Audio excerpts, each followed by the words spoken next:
Earthing কি?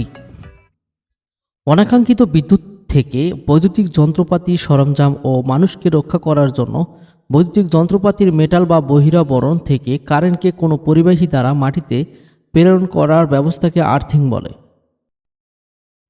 নিউট্রালের কি? নিউট্রালের মধ্য দিয়ে শুধু কারেন্ট থাকে, আর নিউট্রাল যদি না থাকে তাহলে সার্কিট ক্লোজ হবে না, আর ক্লোজ না হলে কারেন্টও প্রবাহিত হবে না। কারেন্ট নিউট্রালের মধ্য দিয়ে প্রবাহিত হয় তা সিস্টেমকে সচল রাখে। নিউট্রাল কারেন্টের জন্য অপেক্ষাকৃত ছোট পথ প্রদান করে থাকে। আর্থিং কেন ব্যবহার করা হয়ে থাকে? আর্থিংকে অনেকে গ্রাউন্ডিং বলে থাকি। কোনো কারণে লাইনে লিকেজ কারেন্ট হলে আর্থিং সেই লিকেজ কারেন্টকে কোনো প্রকার বিপদ না ঘটিয়ে তারের মাধ্যমে সহজে মাটিতে চলে যেতে সাহায্য করে। আর্থিং করার প্রয়োজনীয়তা কি? কোনো প্রকার ত্রুটি হলে বা লিকেজ হলে কারেন্টকে নিরাপদে প্রেরণ করার জন্য, যাতে যন্ত্রপাতির ত্রুটিপূর্ণ সার্কিটকে বিচ্ছিন্ন করতে পারে। ভোল্টেজ সিস্টেমের যে কোনো অংশ মাটির তুলনায় যেন নির্দিষ্ট থাকে তার ব্যবস্থা করা।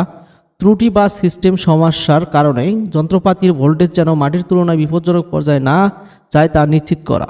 নিউট্রাল লাইনে শক না করে না কেন?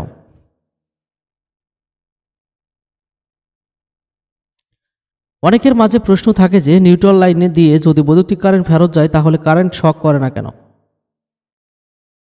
আমরা এটা জানি যে বৈদ্যুতিক শকের মাত্রা নির্ভর করে বৈদ্যুতিক চাপের উপর, ভোল্টেজের উপর।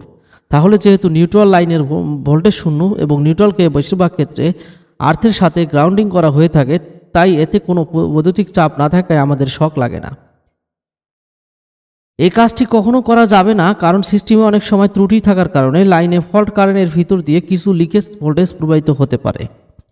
আজকে আমরা বুঝতে পারলাম আর্থিং কি, নিউট্রাল কি, আর্থিং কেন ব্যবহার করা হয়, এবং নিউট্রালের প্রয়োজনীয়তা কি, এবং নিউট্রালে কেন শক লাগে না। তো দেখা হচ্ছে পরবর্তী ভিডিওতে। সেই পর্যন্ত আল্লাহ হাফেজ।